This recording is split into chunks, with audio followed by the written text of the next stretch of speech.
Good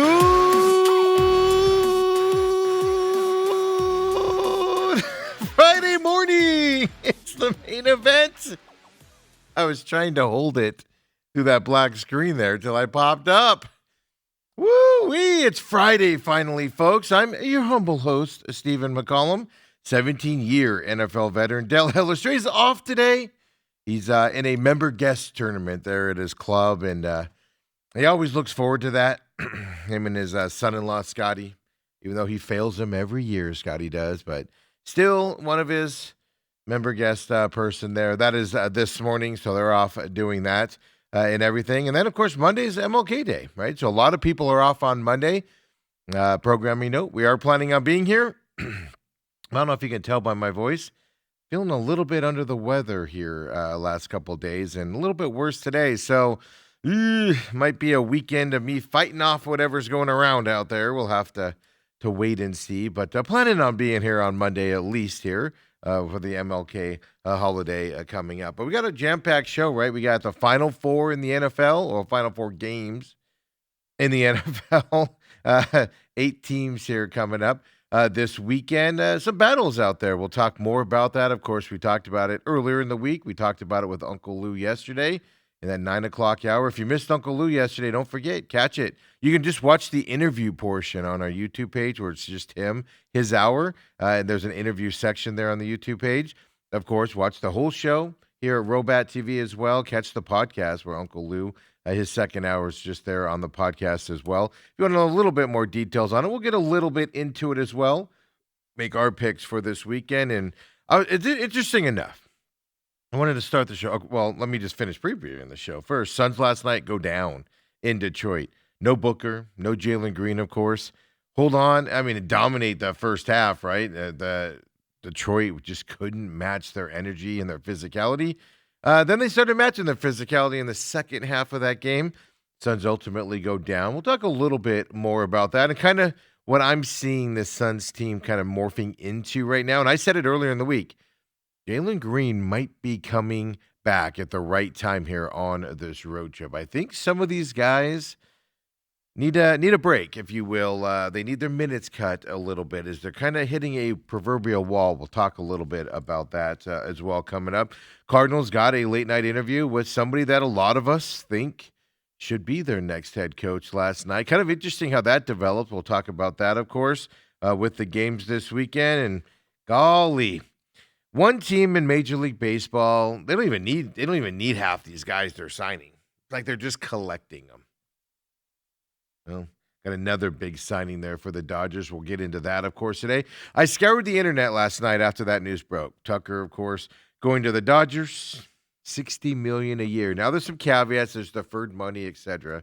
But I watched a lot of national programming. I watched a lot of big-time baseball podcasts with well-known, baseball people on them last night and early this morning, just to kind of get the thoughts on this and everything. And one that resonated with me the most was one called Foul Territory. We'll get some thoughts from them here as well later on. I did some clips here from their show talking about this, and it's interesting. Their thoughts there on Foul Territory, but seems to be similar. You got the big guys like ESPN just going, well, that's the rules of baseball. That's too simplistic. Yes, it is. Yes, it is the rules of baseball. So we'll get into that a little bit and discuss that because I'm not sold at a floor. Everybody's saying there needs to be a floor where the Pirates can spend more. I don't think that's the answer either. And my biggest problem with it, I'll give you a preview of where I'm headed on this. The Dodgers can afford to pay these guys up front now, and they're choosing to defer that off to allow them to sign more now. Like, not everybody has unlimited money. Even cajillionaires, billionaires have limited amounts of money, right? When Elon Musk bought Twitter, he had to go get financing, folks, right? Because of all, he didn't just have that money just laying around. You have little bit amounts of money out there, and limited amount of money, I should say. And the Dodgers just keep deferring this stuff and playing this game, and that's the bad part of this. And we'll get into that coming up as well. And then yesterday, Dale talked about this. It kind of broke during the show. I saw the headline. Dale was like, this is kind of quiet. Of course, I'm talking about yesterday, we thought it was only 20 college basketball players being indicted for a point-shaving indictment. Well, we find out totally. Federal prosecutor said it's 26 basketball players as well.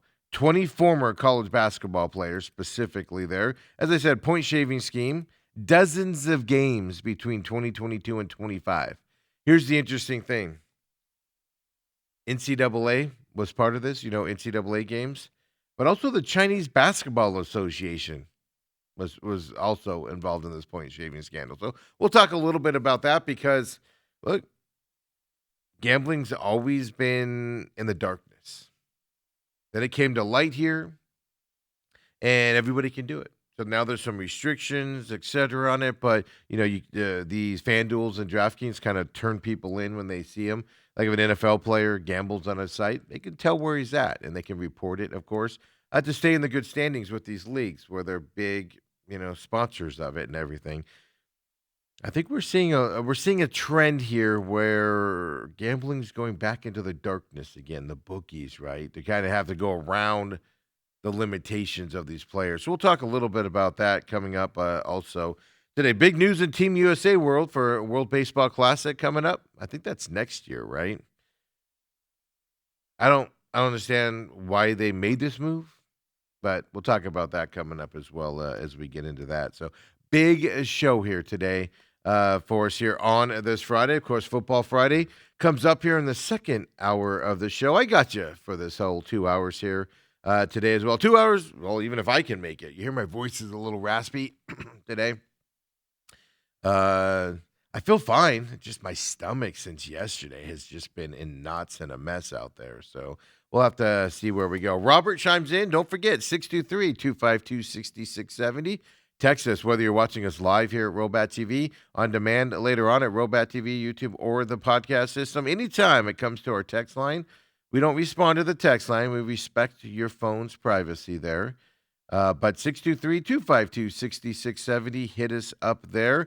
Anytime you like, we'll see it and talk about it. And then also, like Robert did here at TME Sports Show on X, yes, the Dodgers can afford to sign them, but they can also afford to make a mistake.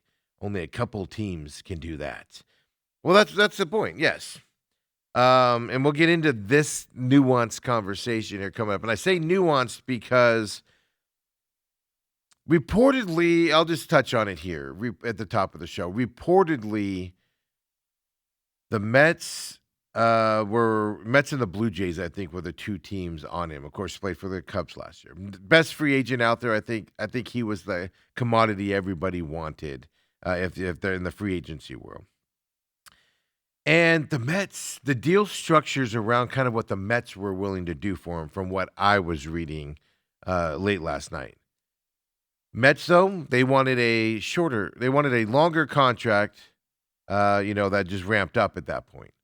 And then the Blue Jays wanted a shorter contract, and I might have them backwards. One of the teams wanted a short contract, like 3-4 years, at a higher amount, and one of them wanted him in a longer deal, for about $40 million a year, roughly. Nobody was in that $60 million range. From what I was seeing, his competition was in the 50 range. So it just allows them with the deferred money to go up and say, hey, here's, everybody else is at 50. Oh, that's cute. Here's 60 for you if you want to come and play for us. Put them up on that mantle. And it doesn't hurt them. It doesn't hurt them today because they defer at least half of that money from what we're seeing here today as well. And you're right. They can make a mistake, right? Look at their pitching staff last year. The interesting thing about the Dodgers, like I said, we'll get into this deep later on, is their ratings are through the roof. Dodgers regional games are through the roof. Dodgers fans love watching them. Obviously, you're watching an all-star team. Tucker's not a $60 million a year player. I'll just say it. I'll be the one to say it. I don't care. What's he going to do? Come after me? Maybe. He's got money to do so. He's not a $60 million a year player. It's just the Dodgers are keeping big-name players away from their competition. That's what they're able to do. It's all based around the regional TV contract. They know what their guaranteed money is from the regional contract that they own. And they know what's coming in. They know it's guaranteed to them every year, so they can play with that amount. So It is an unfair advantage for the Dodgers, but like I said, we'll get we'll say some inside baseball knowledge here coming up. Foul territory. Got 3 clips for you coming up later in the program with interesting open your mind kind of caveats. I think it was on both sides. It's the one program. A lot of the big guys like ESPN, for instance, just defending the Dodgers, saying, "Oh, they're playing within the rules. They can afford it." Everything else, this foul territory kind of takes the position also and looks at it from the Pirates side and Marlins side. Teams that don't have Diamondback side don't have big regional contracts for that money out there and what we're looking at moving forward. Like right now on X, the Mets are trending. And I guarantee you they're trending because Mets were the front runners for Tucker yesterday. All day long I was reading, Tucker's going to the Mets. Tucker's going to the Mets. No word of the Dodgers whatsoever. When that hit last night, it was shocking last night when it hit. They weren't even in the conversation, the Dodgers were yesterday at all, that they had a chance to get him or were even pursuing him at that point. So I don't know. Say what you want on that as well. We'll get you set up for the weekend like we always do here on this Friday, right? College basketball. Where's ASU men's, ASU women's, GCU, Arizona? Where are they playing this weekend in terms of college basketball as they continue their seasons as well? Especially Arizona State coming off that, was it 4-point loss? 4-point loss there to Arizona on Wednesday night. Suns continue this long road trip without Devin Booker yesterday. He was questionable going to that game. And earlier in the day, I said, well, if he's questionable, there's a really good chance he's going to play. Yeah, like literally 30 minutes later, they ruled him out. How many games is he going to miss with that ankle injury is what you kind of need to watch here, especially on this road trip as well, coming up as well. Obscure sports, and I say obscure sports, just stuff nobody else talks about. If you care about this, just to give you a heads. I mean, if you care about it, you already know about it. But the Australian Open draw happened today as well. 256 men and women, folks, at the Australian Open. We're talking tennis here. Yeah, they were put into their brackets and with their draw and everything.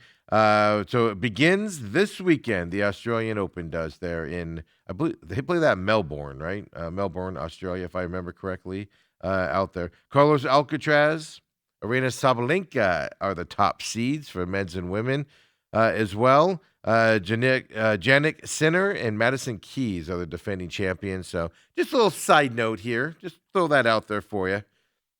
Yes, folks, I didn't watch the draw because it's Australian time, but I did look up see who was where, who the top seeds were and stuff like that.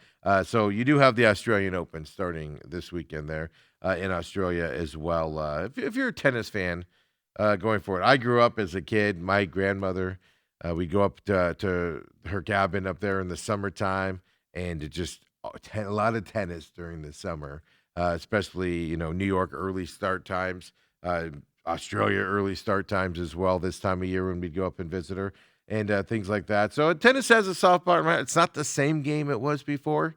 Now when we were kids, when I was a kid, but it is out there as well. So folks, we made it to Friday.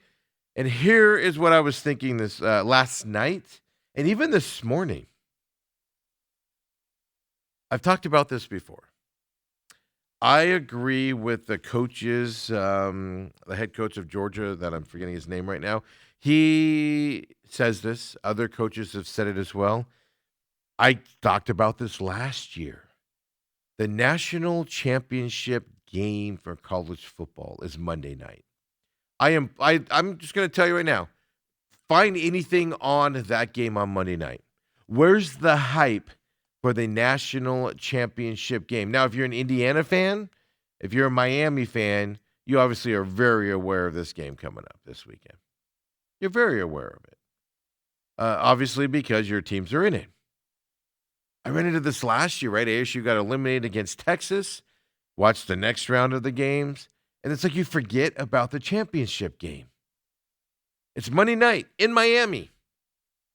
Tell me you see anything about it on your social media feed. Tell me you see anything major about it. Where's the hype on this?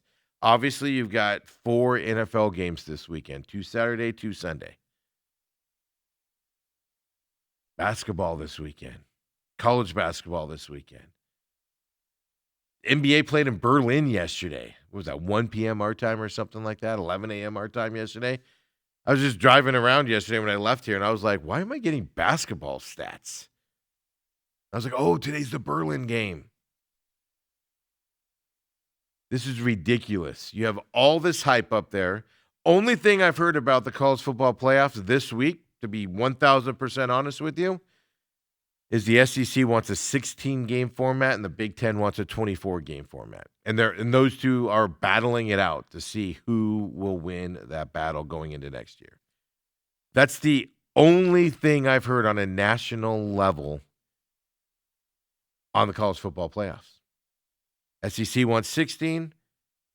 The Big Ten will only sign off on 16 if there's a promise they go to 24 at some point. This is mismanagement. This is garbage that you prolay this out 10 days after your last college football game. And this is your biggest hyped one of the year.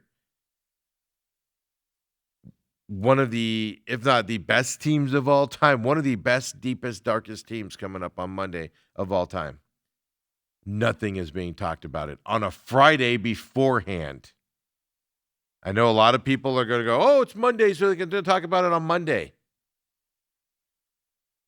Okay. Monday's a holiday. People aren't going to wake up. ESPN guys are off on Monday. Well, they might work because of the college football playoff game. But a lot of people don't get up and go to work on Monday. Federal people have it off, stuff to that effect. You're out of your routine and everything. So if you wait till Monday to hype it up and talk about it, people just might forget about it. Like I almost did last year. It's just disappointing that with all the hype, all the excitement around this season, and just the championship game just feels like a dud leading up to it. Now, I'm expecting Indiana to have a blowout. We'll do our picks on Monday here and everything. But I'm expecting Indiana to kind of destroy Miami because Miami's offense struggles, and that Indiana defense is really, really good. We'll have to see where that comes out, and we'll talk more about that on Monday as well. But kind of give you where my thoughts are. But where's the hype for this game? And I get it. A lot of things happening in the meantime. But it's just disappointing that there's not more hype around a college football championship game this weekend as well coming up. So I was thinking about that last night and this morning. I was trying to find information on it. Like yesterday, we were surprised. Sam Darnold has an oblique injury, folks. Just comes out of nowhere. We heard Fred Warner's not playing this weekend on top of it in the NFL side. What's up with Miami and Indiana? Does anybody know? Anybody know? Anybody have any idea? Let's just do a quick search here. I can tell you this. The Athletics, obviously, all about NFL this weekend, going into it. ESPN, I just loaded ESPN up. Their top picture. Their top thing. How Mike Tomlin spent his final day as the Steelers head coach. He quit on Tuesday. He's the lead story. Then it's the Dodgers, of course. MLB offseason grades, a lot on the Dodgers there. Then it's NFL talk here as well. Field Yates ranks the top 25 NFL draft prospects. Ooh, interesting enough. He does talk about Jordan Tyson in that article, so let's pull that one up. Then it's playoff talk, NFL playoff talk, not a shocker. Then it's college basketball. Then it's NBA basketball. Then it's Harbaugh heading to New York, back to the NFL again. 4 fantastic matchups this weekend is the next thing up on their screen. MLB offseason again. NFL stuff again. How can 4 underdogs pull on upsets? College basketball again. NFL again. Women's college hoops. This is just on their front page, scrolling down and seeing the main graphics. Not even talking about the college football playoffs. This is on their main ESPN page out there. When they talk college football with the championship game on their network. right? The ABC, NBC network on Monday night. The only time they're talking about college football leading into the weekend of the national championship game on Monday night, on Martin Luther King Day. The only time they talk about college football is in a draft position for the NFL. I get it. NFL's king. I absolutely get it. NFL's king, but that's the problem with this college football playoffs. They push them back to this point to where you're competing with the NFL. This should be hyped up galore for the next 3 days, starting today. This should be in all things. This should be played on like January 1st. And everybody's off and you're anticipating the championship game. Maybe the 2nd, depending on how the holidays fall. Could be on a Saturday or Sunday without the National Football League. And their playoffs in the receiving. It's just unbelievable that the powers to be, and I don't know what their ratings are going to be. I'm not going to say they're going to be bad. But I don't understand what we're doing right now. It just we're burying a championship game because that's just what the money says they need to do. That's all they care about going forward. Hey, so since I pulled up that article, here's how the article starts. The 2025 college football season will conclude Monday with the College Football Playoff National Championship. Woo! First reference to the national championship game coming up on Monday. You can at least have blurbs about it today. I know we're still 3 days out and NFL's the focus. I get it. You can at least have blurbs on your main page talking about the national championship game. Teams are in Miami right now. Has there been press conferences? Do you know? Has there been press conferences? Have they been practicing somewhere? Nothing. Code silence on this. So then they got the draft here. Now, like I said, the only reason I hate mock drafts. Mock drafts are, I can't stand mock drafts. Most of the time they're wrong. And then as you get closer, most of the time people are being lied to about who they want, etc. Now, when you get closer to the draft, it does come clearer into focus because the guys that follow this stuff can kind of tell what people are talking about, whether it's real or not, and focusing and stuff like that. Indiana, of course, quarterback Fernando Mendoza, number 1, of course. They have ranked here, obviously, still. I don't think that's going to change unless something happens. They do have Arvell Reese, who has been tied to the Cardinals at number 3. Obviously, Dante Moore going back to Oregon changes the draft a little bit because of he was projected number 2 to the Jets. Well, Reese, edge linebacker from Ohio State, well, they had him going 3 to the Cardinals. A lot of people did. A lot of people had an offensive tackle in that spot as well. But now Reese moves up to the number 2 spot with the Jets, of course, with that change there. So now, number 3 spot there, Caleb Downs, safety from Ohio State. They have going in the 3rd spot there as well. So and that, of course, is where the Cardinals stand as of right now. The reason why I clicked on this article, though, Jeremiah Love, which is Bruce Cooper, who joins us on Tuesdays, he loves Jeremiah Love from Notre Dame. They have him going 6th in this draft as well. So you can actually move down and stay in that area and maybe still get him if that's where you want to go from that side. But the reason why we clicked on this article is they had right on the top, where does Jordan Tyson land? They use the term fall, but they don't mean it like he falls. They said, where's Jordan Tyson land in this mock draft?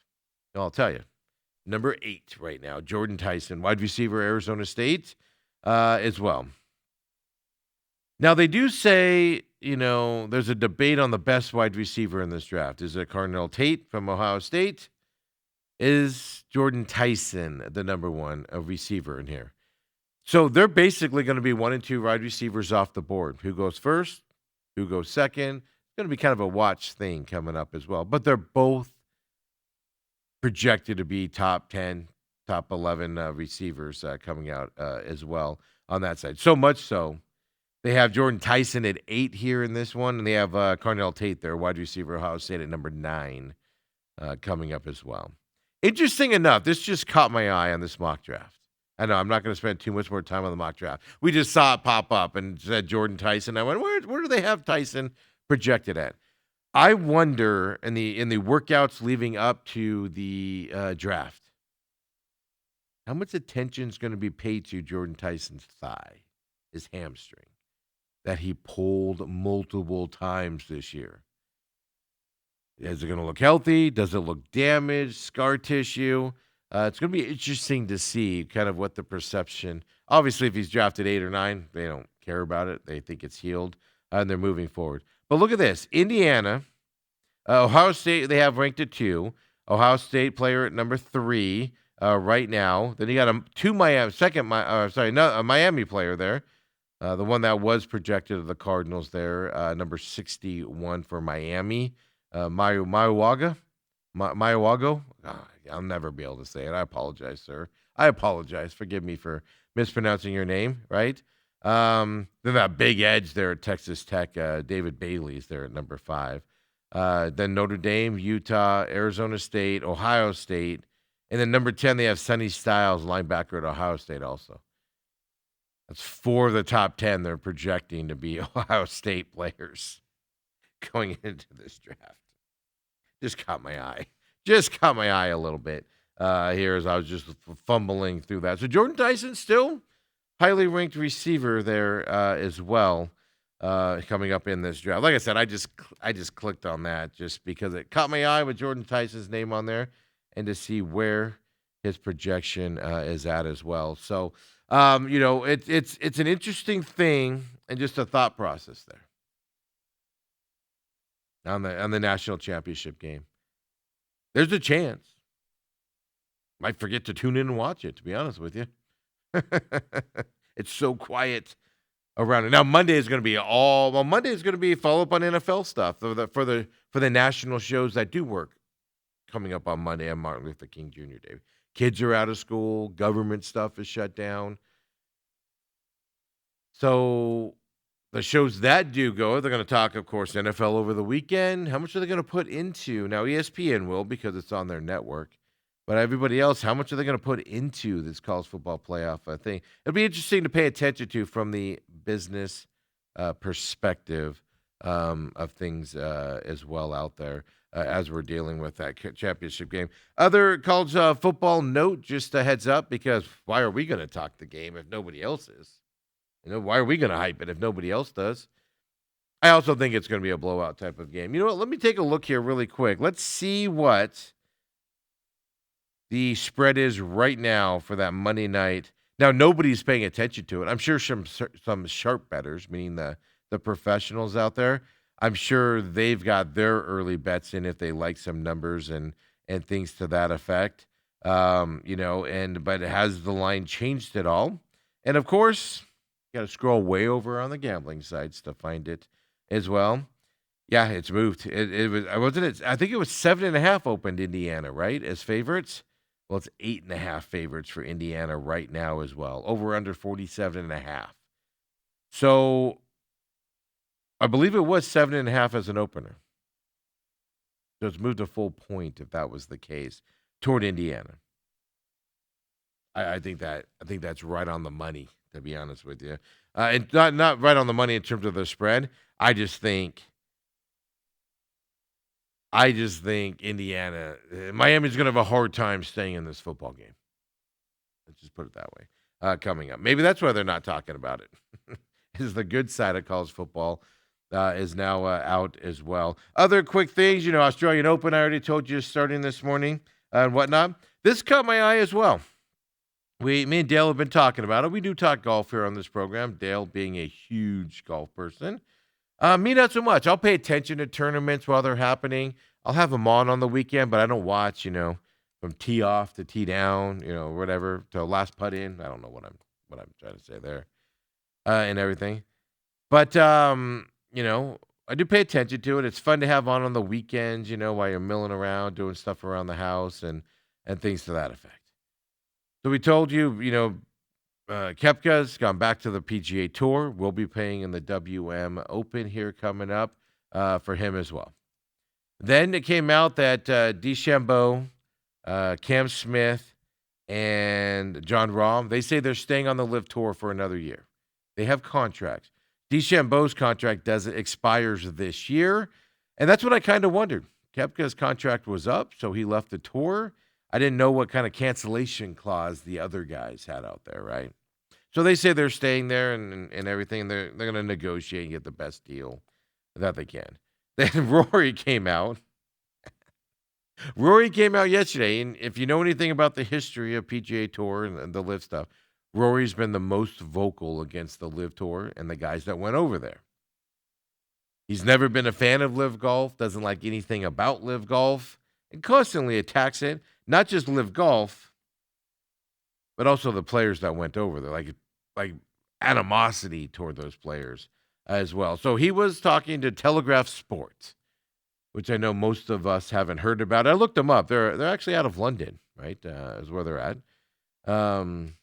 Rory had some kind of deep cuts here, I guess we could say, on Live Golf and the players that are over there and stuff like that.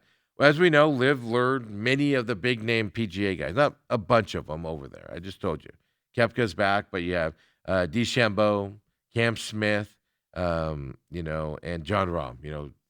Those three alone are three of the best golfers in the game when they're playing all the time and stuff to that effect and everything. And by the way, Koepka did come back before his contract was up when he left Live. So there is a get out of Live clause in those contracts. I don't think we've been told what it is yet and everything. But Rory said that Koepka leaving the tour, Live Tour, and coming back, well, he said that's an easy indication that the Live Tour is struggling and isn't going to be back. It does not have a future, is how he phrased it there as well. He said this is Rory talking about this. And I agree with Rory. The Live Golf Tour is going to be either non-existent in the next couple years or it's going to be a shell of itself in the next couple years. Partly because some of those big-name guys are going to leave it and move over. But partly because their funding is going to get pulled. The PIF, they did this with F1, by the way. They buy it.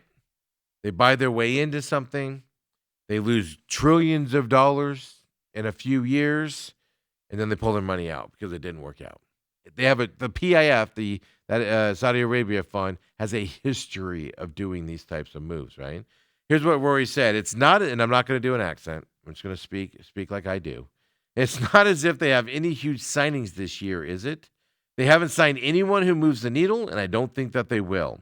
I mean, they could re-sign Bryson DeChambeau for hundreds of millions of dollars, but even if they do, it doesn't change their product, does it? They'll just be paying for the exact same thing. And now they've lost Brooks, so they'll be paying out all his money as well.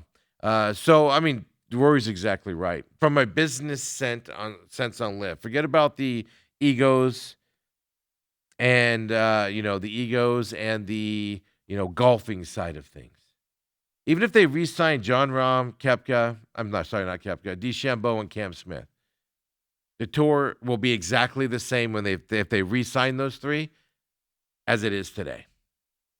It's not going to get elevated. For Live to get some fresh blood, for Live to expand out, for Live to be bigger than what it is today, it needs to sign some big name players to get over there. And they're not doing it.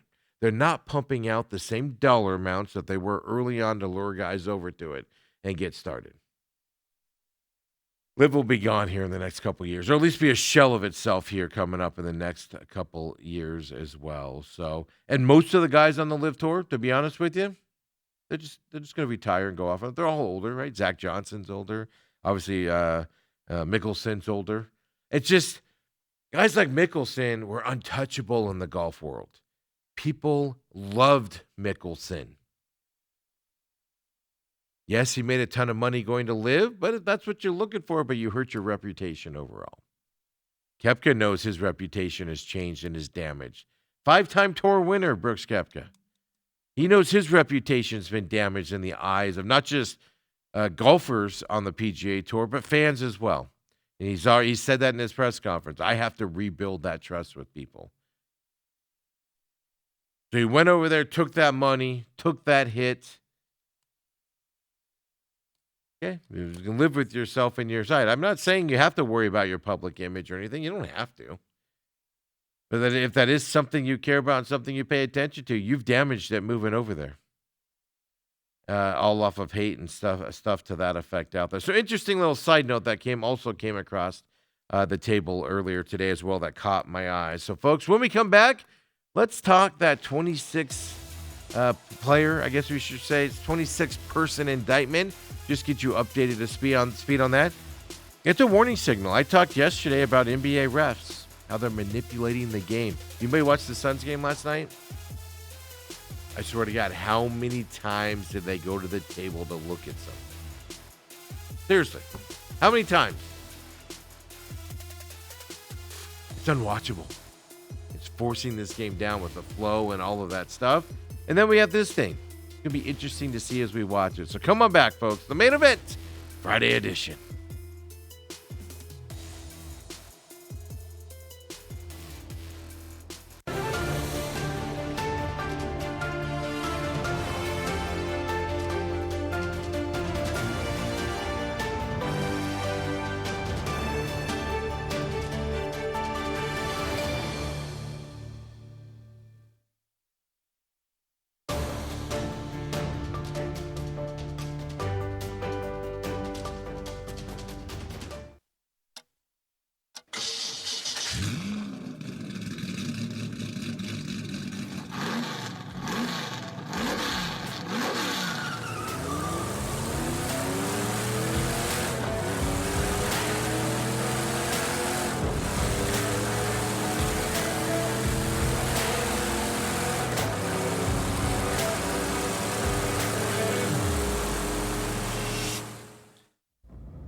And we're back here. Main event. I'm Stephen McCollum, your humble host. Of course, Del Hellestrae off today. Off at a member guest tournament that he was invited to, so he's handling that. I got you through the show here as well. And hey, by the way, I don't promote it enough here on this station, on this show, I should say. I promote it on McCollum on Business a lot. But you just saw the commercial there for the Real Matrix, right? The Angry Patriot. You know Dave Nash, you know him. The Angry Fan is what we call him when he comes on the sports side of things. His show there, the Real Matrix. New episode coming out today on Robat TV. Out 10 a.m. is where we're putting it out on Robat TV. It's the full hour-long episode. He has Del Hellestrae on the program from time to time. The introduction show that you'll see on that channel there at Robat TV On Demand. Of course, has John Holmberg joining them as well.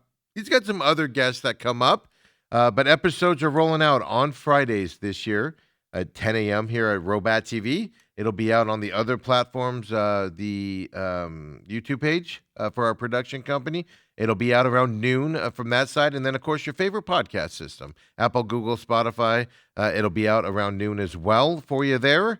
Those will be put out into two parts, basically first half, second half of the show. For those of you, we got some interesting feedback on this show where some people were saying that, they can't watch the whole hour. They couldn't find where they were. They'd have to scroll forward. So we got some interesting feedback there. So YouTube and the podcast system, part 1, part 2 for that. So if you can only get 30 minutes of it in roughly, need to take a break, well, the part 2 will be there for you when you come back. Full hour posted here at Robat TV, though, for those of you. We got none of that feedback there on Robat TV for the people that watch it there.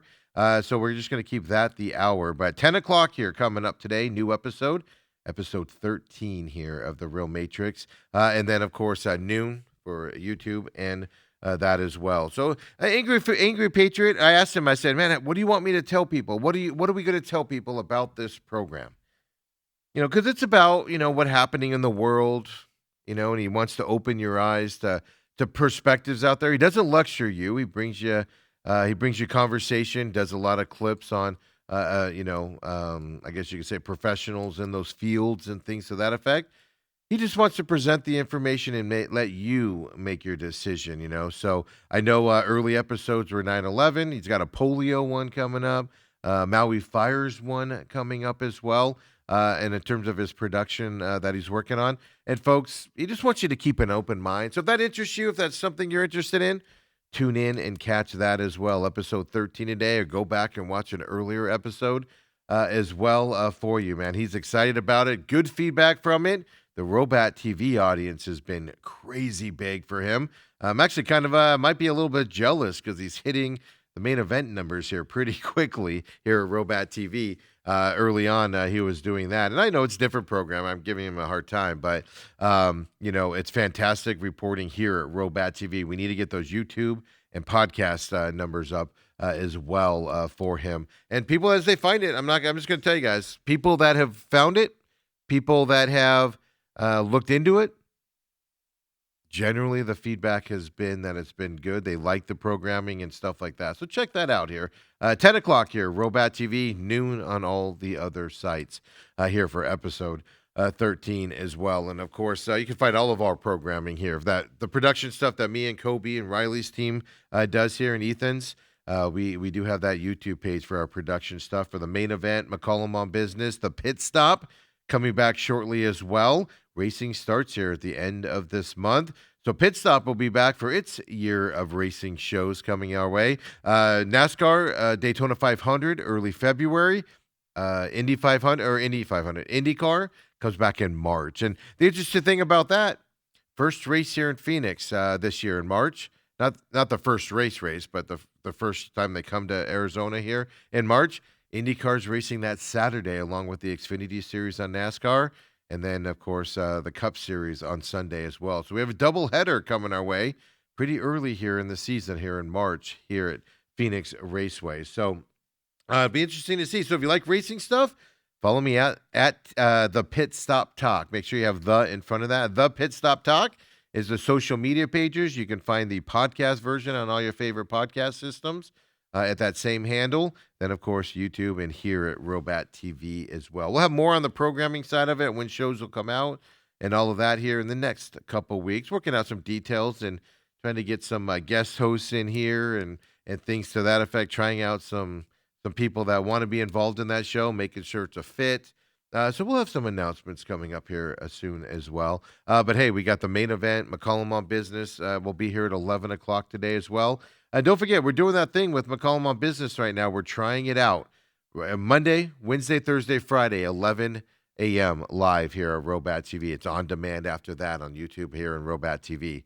On Tuesdays, we started it last Tuesday, 7 a.m., a morning breakfast business show for you. 7 a.m. on Tuesday. Good positive results on that. We saw the live numbers, of course. We've seen the on-demand numbers as well here at Robat TV. So we're going to keep that going for a few more weeks and just try it out. I have an idea of maybe going to 2 business shows, one breakfast one at the middays, working on those details and hopefully working with somebody to maybe be able to come in and do either one of them so it's not just me all the time. Or maybe we switch it to the morning show only. Maybe we just keep it at 11 o'clock. So your feedback is pertinent to that stuff as well coming your way. So getting back to the sports side of things, I just don't talk about that stuff that much, right? So like and subscribe to the YouTube page, like and subscribe to the podcast system. Even if you're catching us here live at Robat TV, it just helps us put it out there for people looking for it. I get asked all the time, and I was actually with Dale a few weeks ago when somebody said, "Hey, where do I find your stuff now? Hey, where you been? Are you still doing that?" Yeah, we're still doing it after we left the radio. Yeah, we're still doing it. You have to point them in that direction. That's where the like and subscribes come in. It gets you out there to everybody that is looking for you, wants to find you, don't know what you're doing, and things to that effect, you know, because it's amazing how people just miss stuff in their busy daily lives out there. So that's why we ask you to, at a minimum, like and subscribe, even if you catch us here, even if you don't listen to the podcast. I'm not asking you to go and listen to it on your way home. I'm not asking you to play it while you're sleeping. I'm just asking that you like or subscribe to it, because that just helps it put out there for people that like similar stuff as you that you have on the social media side of things as well. But you know, yesterday Dale talked on this. It was breaking news yesterday, And, it is kind of quiet. It absolutely is quiet out there.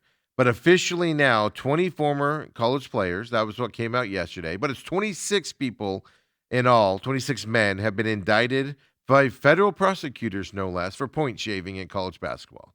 This happened from 2022 to 2025. The NCAA was a victim of this. Now, it was the smaller schools, to be honest with you. I think that also might be why it's a little bit quiet. But also, Chinese Basketball Association was involved in this point shaving scandal as well, now that we are finding out more details on it. So this came out of the Eastern District of Pennsylvania there for the federal prosecutors there. So the scheme first focused on CBA games is where they found it. Then it expanded, right? Greed gets involved. It expands out to NCAA games as well. So the CBA games began in 2022, moved into the NCAA in 2023.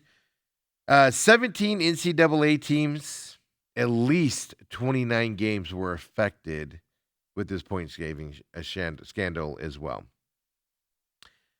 Here's what I found interesting in this quote. The NCAA came out yesterday after the charges were filed and it was announced.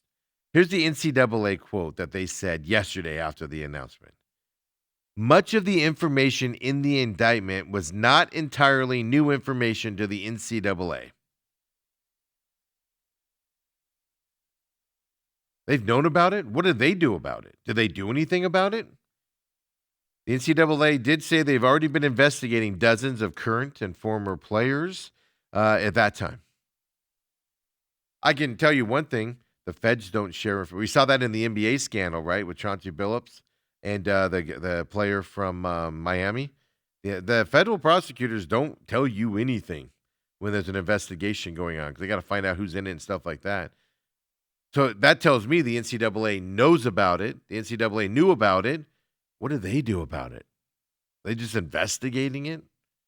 That's the question that I want follow-up on as well. So one of the men charged, well, he's a former NBA player, Antonio Blakeney. 76 games for the Chicago Bulls over 2017 to 2019. He was playing in the CBA in 2022, 2023 as well. 15 others, they are currently or were men's Division I college basketball players. 5 other college basketball players who've been charged elsewhere are also mentioned in the indictment as well coming up here. So here's what they said in the indictment. This wording is coming directly from the indictment here. A group of individuals worked together to recruit and bribe players to influence or fix Chinese Basketball Association men's basketball games through point shaving during the 22 and 23 CBA season. Obviously, Chinese Basketball Association season. The fixers bribed those players to underperform and help ensure their team failed to cover the spread in certain games. And then through various sports books, so a lot of different sports books involved in this, not involved, but innocently involved, I'm going to say, arranged for large wagers to be placed on those games against that team. So they have one instance that they put out in this indictment. This is the one I pulled out. Blakeney, who averaged over 30 points a game in that season for the Chinese Basketball Association, scored just 11 points in a blowout win by his team, the Tigers, over another team. The Tigers were favored by 11 and a half points, and there was $198,000 wagered on the team to cover the spread. Red flags went off everywhere. Ding, ding, ding, ding, ding, right? Yeah.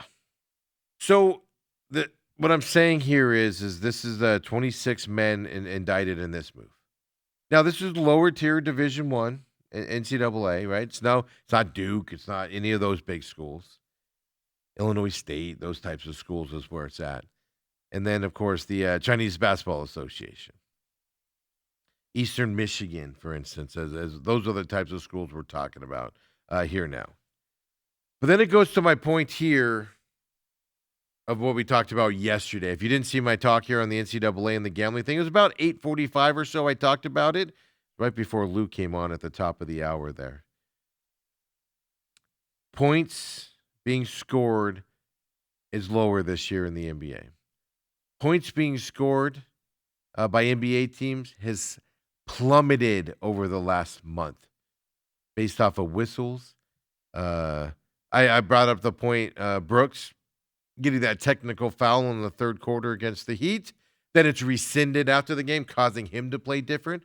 It doesn't have to be a whistle that gives the team free throws. It doesn't have to be an obvious whistle where anything like that. It can just be as simply as a technical foul in the third quarter when it's not supposed to be dished out. That's rescinded later.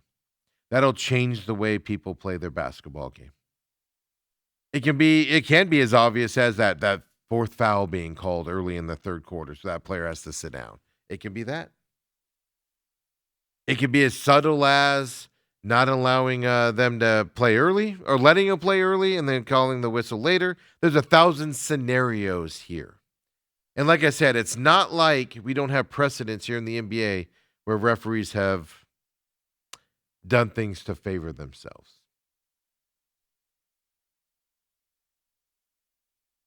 If it's happening in college basketball, is that happening in the NBA level? The NBA know about it. Chauncey Billups, illegal poker gambling game. Then there are accusations of some players talking about injuries, feeding information to people on who's playing that night, who's not, to affect it.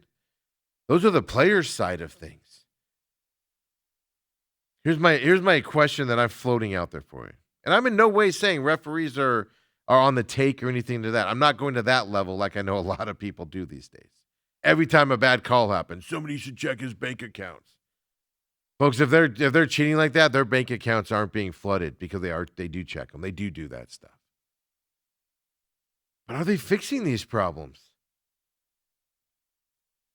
Giving Brooks, and I'm just using Brooks as an example because it was the other night, giving him a technical in the third quarter when he doesn't deserve one, or the quick texts that are happening this year. You see that? You see that at all? You see it a lot. Player gets fouled, player doesn't get fouled, they turn, they talk to the ref, bloop, T, right off the bat.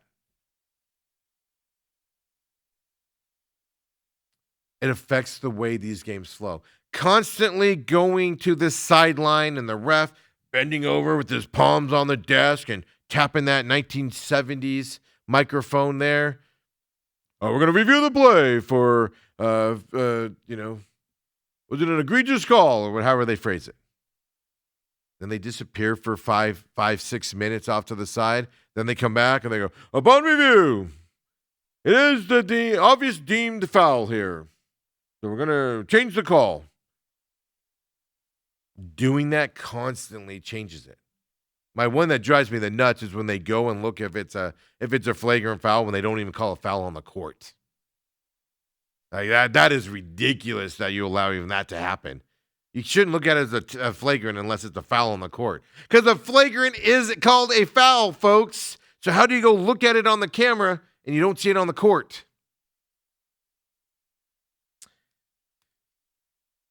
We're getting dangerously close to real questions on if basketball is becoming an entertainment instead of a sport. Hopefully you know what I'm saying right there. Are they going to be more WWE? Are they going to be more of an actual sport that is called correctly and administered correctly, and allow these guys to play and not influence the ending of these games? Or is it going to go more entertainment style, World Wrestling Entertainment? That's the question that the NBA needs to decide which way they're going. Last night's Suns game, you're watching it. You're just like, what is happening right now? Why? Why are we doing this? Why are you reviewing this? You didn't call on the floor. What are we doing? When we come back, second hour, we're going to go football heavy. We are going to talk a little bit more NBA coming up as well. Of course, we're going to talk Suns losing last night. Look at the Western Conference standings, Eastern Conference standings, because the Suns are in the midst of this. Question marks is how long is Booker going to be out? Nobody has that answer.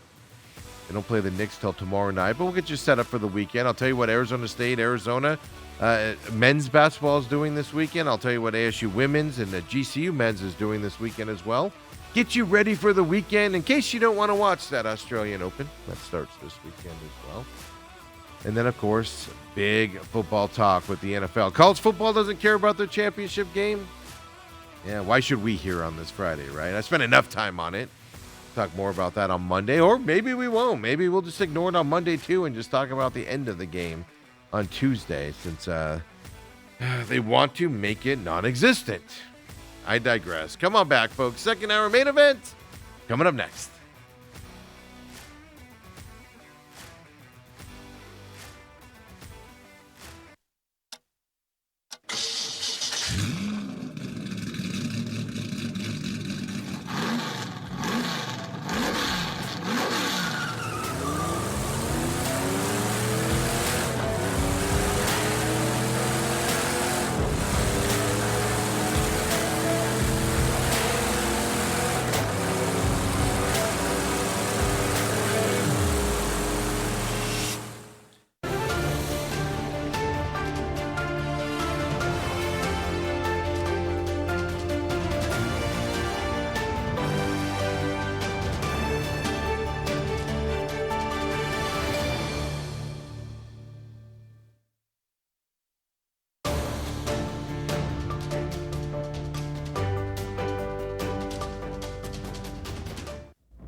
And we're back here, main event, Friday edition. I'm your humble host, Stephen McCollum, and 17-year NFL veteran, Dale Hellestrae. Well, he's off today. Member guest up there at the Moon Valley Country Club. Going to try to get Scotty in line here to win some money here today up there. So they're off. He's off today. Of course, Monday's Martin Luther King Day. We are planning on being here on Monday. I'll just tell you this. I haven't been feeling well yesterday and today. So we'll see if I regress this weekend or not. We are planning on being here on Monday. If by chance Dale's off on Monday as well, he was invited to another more important golf tournament on Monday to go play in. So he is off on Monday. So unless I get sick and make a turn for the worse, which I don't know, it's kind of up in the air right now in terms of that. But we'll be here on Monday, getting the show ready and planning on being here as well. So if we're not, you'll see it all over Twitter and everything. And now you guys, at least watching, will know why I'm unable to make it in. But I'm planning on it. I don't get sick too often. It's been a rough couple of days here, though. I can just tell you guys that going forward here. But second hour main event right now. And appreciate you guys that follow us, like us on the YouTube page and catch the show there, the podcast system. Most of our audience is here at Robat TV. Live and even on demand. So we appreciate you guys tuning in here as well. We just need to get those YouTube and the podcast numbers up a little bit. Just like I said, to spread it around out there. So just like and subscribe those pages for us as well as you're catching the program here live and everything. Don't forget, text us 623-252-6670. Hit us up on X as well, at TME Sports Show. We see your stuff. We talk about it. We bring you up. I know some of you, I see a bunch of you, it's like 4 or 5 of you. When you text in, you go, don't read this on air.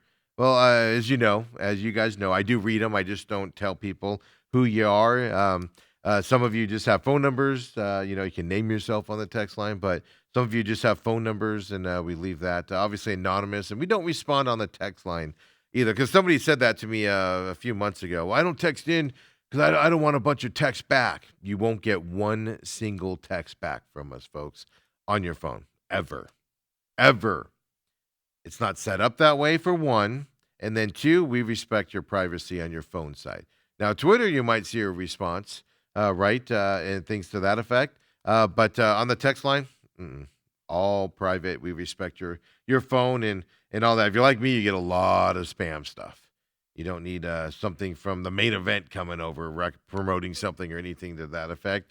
We don't operate that way here at all from that side. So, you know, before we get into the football side with the NFL this weekend, let's, of course, talk the NBA yesterday and the Suns. Just to give you guys my idea of what I've seen lately. Now, yesterday you didn't have Booker, so of course things changed yesterday with the Suns and the way they were playing, right? Somebody has to step up in Booker's absence. But what I've been noticing lately is like Colin Gillespie he's always getting hurt in a game, right? I kind of joke around that he looks like his leg falls off and then he goes off and then he comes back in all gallantly. It's fantastic to watch. I'm in no way criticizing it. But also his shooting has gotten worse here the last few weeks as well. Last night, Dillon Brooks, man, he does not see a shot that he doesn't like. He's having a career year in terms of points, scoring, and all that going into this all this season. But these last 2-3 games, struggling to make his shot, specifically 3-pointers as well. I think some of these guys are just getting worn down with the minutes that they've had to play so far this year. Then the way they play their defense, right? They play really tough defense. They're in these games. They were in this game. They came out, Grayson Allen dominating the first half yesterday. The Suns dominating the first half yesterday. Detroit was struggling to stay with them.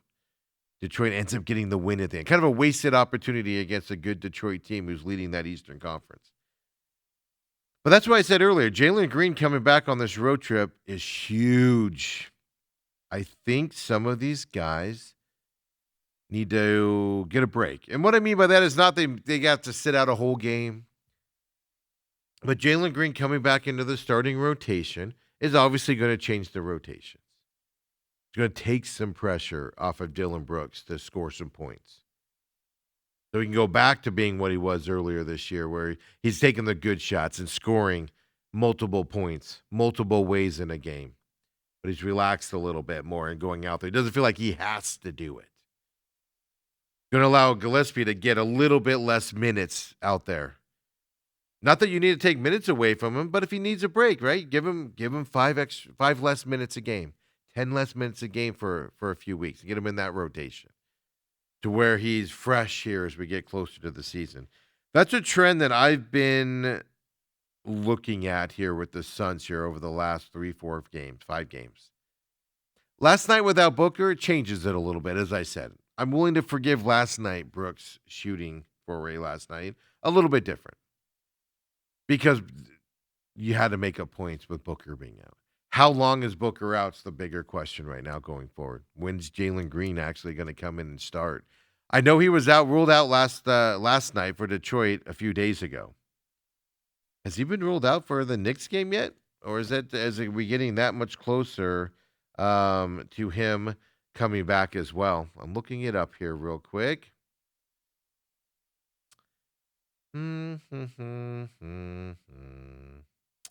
It does not say if he's been ruled out or not for this Knicks games coming up here as well. I think, I saw a lot of last week. I saw a lot of people. Yeah, I don't see anything saying he's been ruled out for the Knicks game tomorrow night. I see a lot of people saying, well, we need to trade Jalen Green. This team's playing well without him. That's ridiculous. People say we need to trade Booker. Well, the going's getting hot because Jalen Green's coming back and he'll take his spot. That's ridiculous. Now you're seeing all the hype of the Suns are poised to buy here coming up at the trade deadline. Look, they need to unload a couple guys that aren't getting playing time and they have no future with this team. It's not a knock on those players. They just don't fit in here. Nick Richards being one of them. Nick Richards just isn't going to play on this team. He's not his type of team. He doesn't have the tenacity that some of these guys, and Malawatch probably deserves to play a little bit more. So Nick Richards is going to be pushed out there. So you can unload him. But who do you bring in instead, right? I do think that's something that I've noticed lately with the Suns. And I'd like to see what Jalen Green's kind of. Jalen Green's has played like 30 minutes, I think, this whole season. Suns are what, 30 and whatever they are? I'm sorry, 24 and 17, not 30. I don't know what I was thinking. 24-17 with Jalen Green not even playing this year. Team's going to get a bump here coming up. Now it's just working out those lineups, getting some guys some rest. Interesting enough, earlier this season, very beginning part of the season, Suns had lost several in a row. They hadn't lost 2 in a row since then. They've now lost 2 in a row. You have the Knicks tomorrow night. You got the Nets a couple nights after that. 76ers coming up. The Hawks coming up. Is Devin Booker going to play? When's Green coming back? Are we going to see a 3-4 game losing streak for the Suns here in this stretch? It's not the end of the world. It really isn't. If they lose tomorrow night to the Knicks and lose 3 in a row and then beat the Nets, it's not the end of the world. Little blip in the schedule with some injuries on a road trip. This is not the way you expected this road trip to start, being 0-2. 1-1 is what you kind of thought they'd be going into this. Knicks being a tough out in New York. Knicks kind of want some revenge from playing here, a week ago? The Nets, Hawks, 76ers are beatable teams there for this team, right, going into it. Dale said 3-3 in this, and they're getting to the point now. If they start 0-3 in this series, you got to win 3-0. They certainly can win 3-0 against those teams.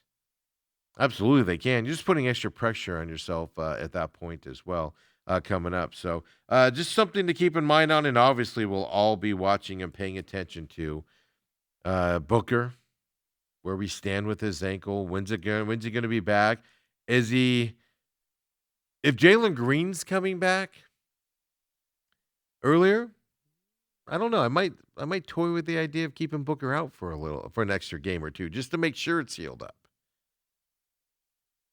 But obviously don't rush him back because, you quote-unquote need him there. So Suns weekend, if you don't know, only one game this weekend. That's tonight, 5:30 p.m. against the Knicks in New York.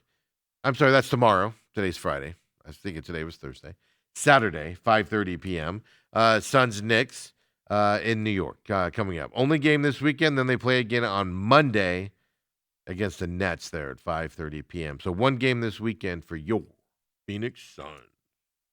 Throw up the Western Conference standings for me, if you will, Kobe, as well, just to get you guys situated on where we stand going into this morning.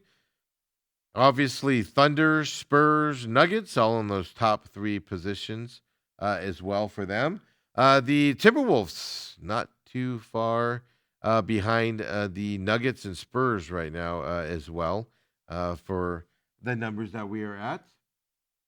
What are they, 1 game back? Yeah, 1 game back there from Spurs and Nuggets for the Timberwolves, which is interesting because I just don't believe the Timberwolves are that good of a team.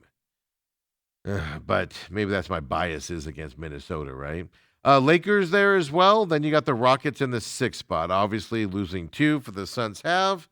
Well, they've faltered a little bit. Lakers, Rockets have also lost their last time they were out as well. But Suns there now in the 7th spot. Like I said, staying healthy. Like I said, healthy's the key. Devin Booker being out.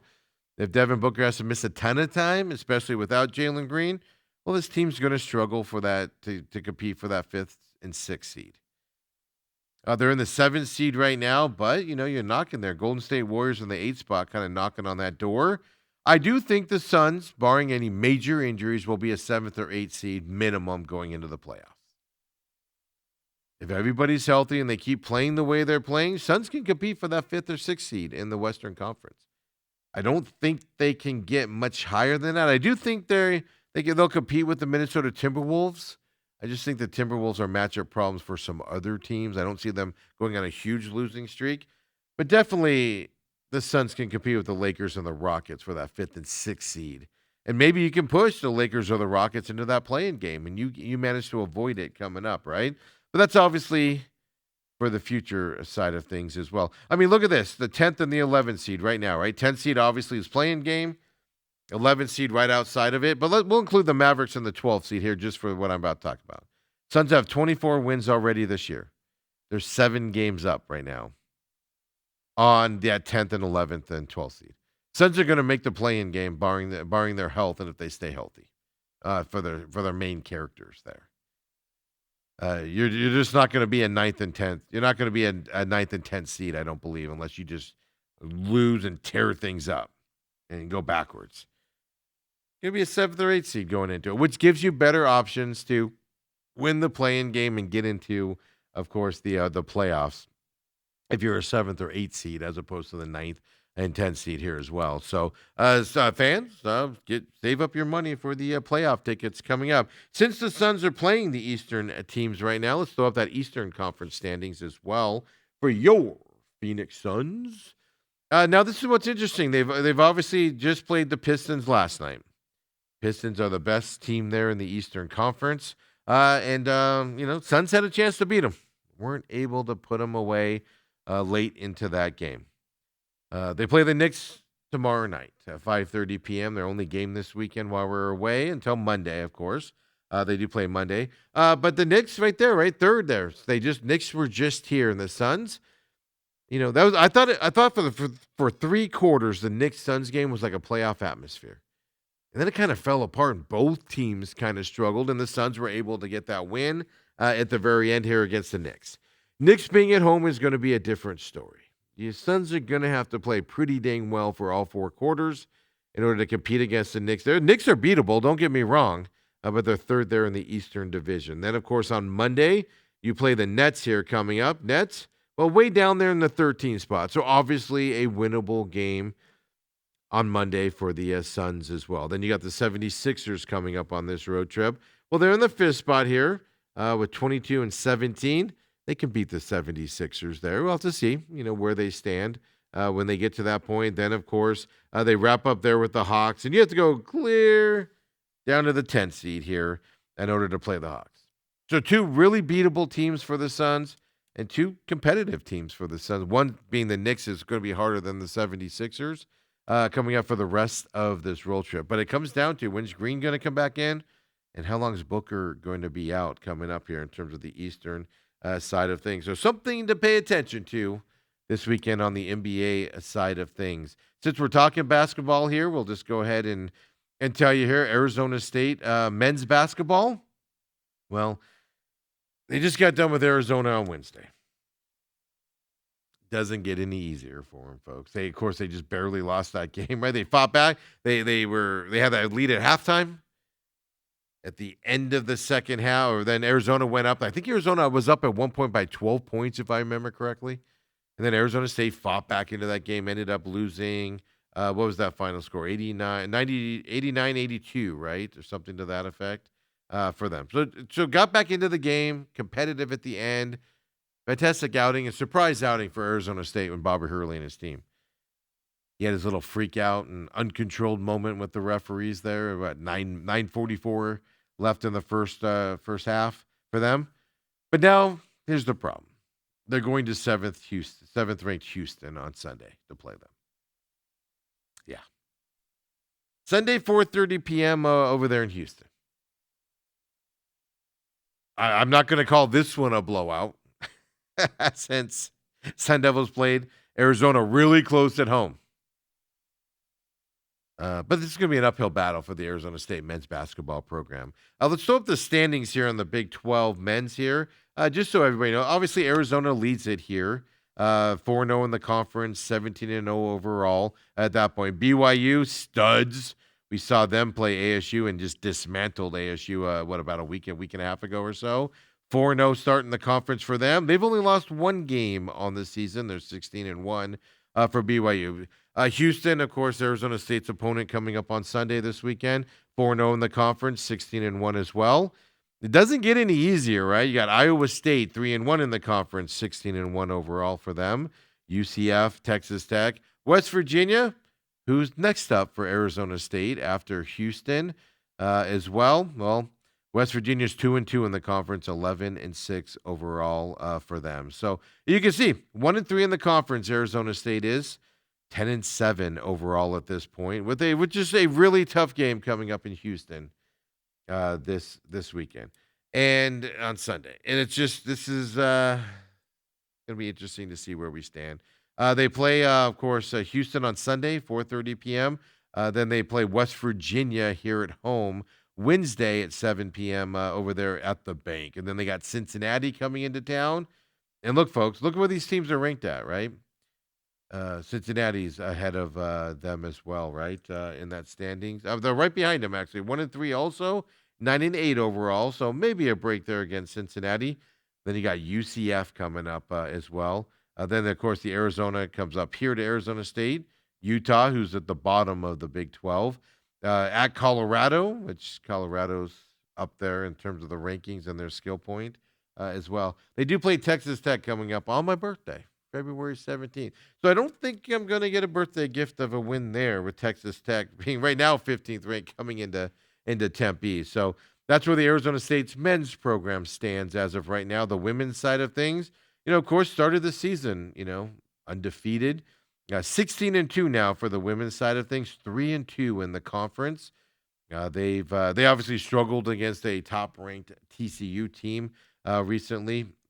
For the women's side of things, they lost 71-46 at that point. Haven't played since that last weekend when they lost to TCU. Arizona State does have Kansas in town tomorrow over there at the bank, 2 p.m., Desert Financial Arena, 2 p.m. tomorrow there against Kansas as well. And then they don't play again until Wednesday coming up in terms of the women's team there at Arizona State. Arizona Wildcats, for you Wildcats fans out there, coming off that tough Arizona State victory on Wednesday. They do play UCF tomorrow at UCF. So Central Florida. Tomorrow, 2 p.m. on Saturday. I'm going to be interested in seeing here on how Arizona rebounds. Michigan, the other team that a lot of national people were saying Michigan's better than Arizona in terms of the thing. Well, Michigan went down in conference play. Arizona's going to lose a game, maybe two here as the season goes on. Where's it going to be? When's it going to be type of a situation is what you have to look at. UCF is going to be a tough out. But what I want to see from Arizona in this game, right? They took that second half lead against Arizona State by what? I'm pretty sure it was 12 points, if I remember correctly. It's amazing how fast you forget some of those stats. And then Arizona State came back into that game. Kind of made it a ball game. I know it's a rivalry game, a little bit different than UCF, but how does Arizona come out against UCF? Do they come out and dominate early? Do they come out a little sluggish and have to wake up and to play there at UCF? That's what I'll be paying attention to here tomorrow, Saturday at 2 p.m. for the Arizona men's team there at UCF. Grand Canyon, of course, continue their season. Tomorrow, 12:30 p.m. tip-off for them. They're playing the 23rd ranked Utah State. This will be over here in Phoenix, I-17, or was that 21st Avenue and Camelback? I would say I-17 and Camelback for their school. I know it's farther in, but Utah State ranked 23rd coming into Phoenix here. 12:30 tomorrow there for Grand Canyon as well, and they're off, and they have San Diego State coming up on Wednesday after that. So that gets you your idea of what's happening this weekend in terms of the basketball side, affecting the local teams out there as well. And when we come back here, I tell you what, let's skip the break here real quick. We'll hit the break up in a second, and then we'll just finish up with football. Major League Baseball. I talked a little bit about it at the opening of the show. Let's get this nonsense out of the way because it just what are you doing? Diamondbacks have zero chance this year. Oh, I personally don't think they have too much of a chance. They've improved their defense this year with Arenado coming over. Now, what are they going to do at first base? You get Goldie here. Your defense is a little bit better, but then their bats are going to suffer a little bit, right? But who has a chance against the Dodgers? We saw what the Dodgers did in the playoffs last year with a bad starting pitching group, with a bad bullpen last year. Well, not bad starting pitching, a decent oft injured starting pitching crew. Their bullpen was atrocious. They've gotten that better with Chapman coming over to them. And now they're just stockpiling top-level talent in the Major League Baseball. Of course, Kyle Tucker to the Dodgers, rumored there as well, is what is happening.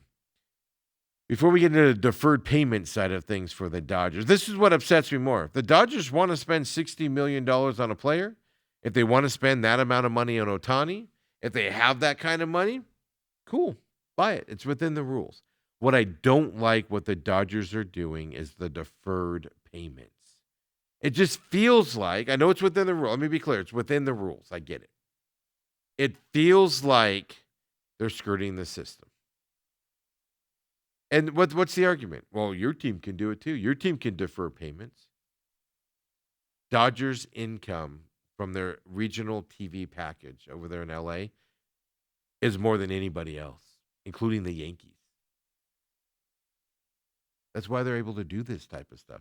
The Dodgers can project out how much their regional TV program is going to bring into them in 4, 5, 6 years. They know what that number is in 5 years, what the Dodgers will be making off of their TV stuff. So they're able to go, well, in 5, 6 years, we're making this much more than we are this year. So we know we can cover Ohtani's absolute ridiculous deferment coming up here in 10 years. We can project that out that we're going to cover that amount coming up. That's how they're able to do it. That's the what they're hedging their bets on here coming up, right, from that side. So if you missed it, Kyle Tucker signed with the Dodgers yesterday, reportedly. 4 years, $240 million guaranteed. Folks, that's $60 million a year. Like I said, he's not a 60-year player. Ohtani? I'd pay Ohtani $60 million. I'd pay Ohtani $100 million a year. He's different. Kyle Tucker's not a $60 million a year player. Okay. Opt-outs after year 2 and 3 for him. I mean, are you opting out of a $60 million deal? $64 million signing bonus goes to him as well. So $30 million of it is going to be deferred, obviously, at that time frame, over a bunch of years and stuff like that. So that makes him a $57.1 million a year in net present value. That factors in the deferral, by the way, folks. Record contract to Kyle Tucker. So it's a record, right? Oh, so did they beat the previous highest paid contract by like a penny? By $1,000? No, folks. They beat the previous record by $6 million. From what I was reading last night, the Blue Jays and the Mets weren't anywhere near $60 million a year.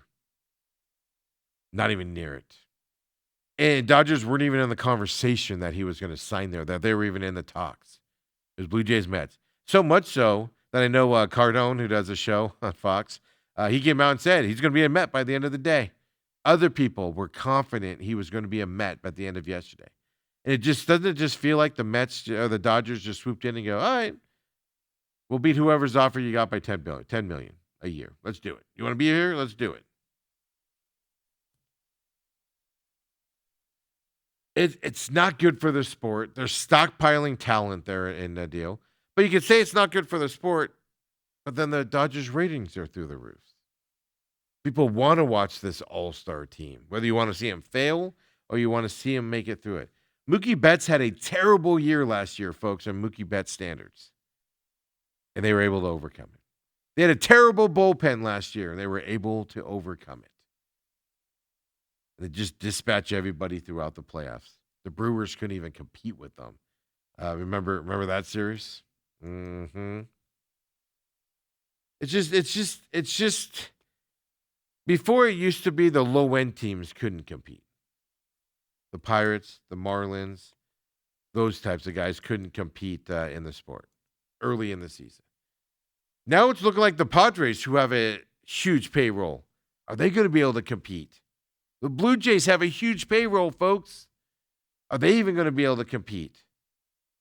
We have a labor situation, CBA, coming up next year.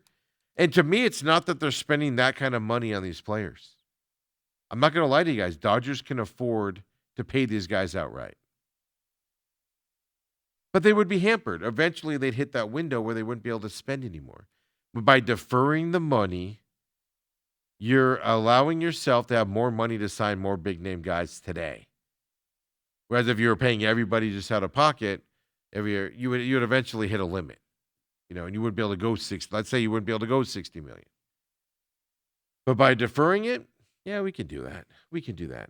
How big is the deferment here for the Diamondbacks? I mean, this is nauseating numbers here that we're looking at.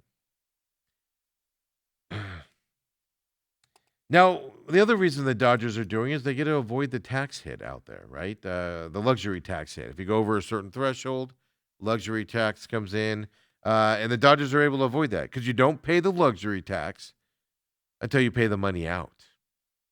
So they also get to avoid the luxury tax. Doesn't mean they're not going to pay a ton in luxury tax because they are. But with that $30 million deferred, Kyle Tucker's contract will come with a present day tax hit will be around $57 million. If they paid the whole $60 million, that's a $100 million tax hit just on Kyle Tucker by himself. The Dodgers, with all the deferments, and I'm going to tell you the deferment total here coming up. Every star that plays for the Dodgers is deferring 15, 20, 30, 40 million dollars, folks. Everybody, Mookie Betts, Freddie Freeman, everybody on the Dodgers that's a big name with a big contract is deferring money. Several tens of millions of dollars on the low end. The Dodgers currently carry a projected $413 million tax payroll coming into 2026. That's just the tax that they have to pay. But look at the disparity here. The Mets, I looked this up. The Mets, their tax amount, $96 million. I'm sorry. The Dodgers are $96 million more than the Mets number. I read it wrong. Spot Track. I go to Spot Track's site, and sometimes I get confused by numbers. We don't do math here. We rely on sites like Spot Tracks to tell us that. Almost $100 million more in luxury tax than the second-place team paying it in the Mets. Then you go to that low-end teams, Pirates, Marlins, whatever. Marlins right now. Yeah. The Dodgers with that $413 million tax payroll in 2026. The Marlins that are $313 million less. Marlins have no chance to compete, obviously, in this league. And I get it. Marlins need to spend more money. I understand that side of it. So these deferments, to me, it's more the deferments more than the $60 million. It's more than who they're signing. It's more than all the players they're stockpiling, meaning the Dodgers. And all the teams defer payments. Diamondbacks defer payments as well, just not at this level of the Dodgers do. But if you look at the totality of what the Dodgers are deferring, keep in mind Ohtani's got a huge deferred number, folks. But Dodgers have $2.11 billion of guaranteed salaries on their books. That includes the deferred amounts and their salaries today and everything. And some of these deferments are 10 years. Meaning, like Ohtani's not being paid for 10 years, and then the deferments start for another 10 years. $2.11 billion of payroll on the Dodgers books. So you don't have to listen to me in terms of what I think about this, right? I went around the national spotlight, online, ESPN, and everybody talking about this. There's a site out there. It's called Foul Territories. Foul Territory TV is where you can find them. And they kind of said a little bit of my feelings on this and stuff like that. So let's go into what they had to say. It's going to be 3 separate clips because it's about 3 minutes long here. Here it is. Here's the first part of it. Foul Territory number 1, please. I throw it on Kobe there. The last 10 years, there has not been a single major league team in one of the bottom 15 markets that has won a World Series. That's a decade of baseball. Hasn't happened. The Los Angeles Dodgers literally paid in luxury tax more than 16 teams' major league payrolls. And so a lot of people are going to complain because a lot of small markets, they don't spend the revenue sharing they get. They don't try to win because they know they can't, because they can't compete. And so I try to tell people, like, if you're living right now in a $300,000 house, and I ask you, why are you not living in a $20 million mansion on the ocean in Miami? What is the answer? It's because you can't afford it. Otherwise, you would be, probably, right? And that's kind of where the Pirates are, right? That's kind of where the Marlins are. They're not going to be able to go sign Tucker at $60 million a year. So is that what you want for the sport? I mean, look, every other sport has a salary cap. My opinion is we should be talking about a salary floor, and then we should be talking about a cap, and we should try to get a more competitive balance on the lowest payroll teams and the highest payroll teams. I mean, he's got some good points there. By the way, I see a bunch of notifications. I see a bunch of people trying to do it. Apparently, Twitter's down. I've been noticing it's been acting weird. So during that clip, I did a little search here. So if you got something that you want me to see, because I don't know how long it's going to be down. I know it's been down for about an hour now. Text us 623-252-6670. And let me know what you're saying there, if you will. Otherwise, we'll see it later, and we'll like it and, of course, respond to it on Twitter and stuff like that. But, yeah, Down Detector shows over 50,000 reports of Twitter not working for people as well. Here we go. X is down as Cloudflare outage impacts X here as well. So still trying to put them in. We'll see them today, of course, as they come in. But if you'd like to, just go ahead and text us at that 623-252-6670. As it does appear, Twitter is down. But you heard what he said there. It's been a lot of years since the team at the bottom. Now, Diamondbacks did it in 23. Now, Diamondbacks spend a lot of money. But they're, like 12th in spending? So they're not near the top. They're probably in the middle range, right, of where they're spending. You have a whole tier of bottom-tier teams that just have no way to compete in Major League Baseball.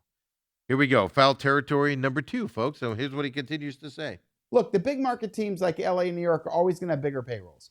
The superstar players like Tucker and Soto and Ohtani are always going to get more money than everybody else. But should it be this much more than everybody else? Or should we have a system? The other thing is players aren't even getting 50% of the revenues. They're getting less share of the revenues than the NFL, the NBA, and the NHL. Like, that doesn't make sense either. So, look, I think the minimum needs to go up. I think we need to have a salary floor, making the smaller markets spend more money. We need to continue to add more money to the revenue sharing for the smaller markets. And then I think we have to put how much of a differential do you want? 100 million, 200 million, 300 million? I don't know.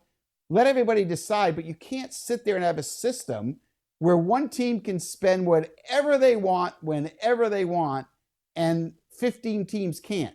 And the other thing is, have compassion for 50% of Major League players who spend their whole life going to high school, going to college, going to the minor leagues, going to the big leagues. They're all trying to win a world championship. But if you're in one of the 15 smallest markets, on opening day, you have zero chance of winning a World Series. I mean, that last point is what's poignant to me in this part of what they were saying there on a Foul Territory show there as well. Just, what are guys playing for? You're training a generation of baseball players. Go play baseball because you love it and you can make some money at it because you ain't winning.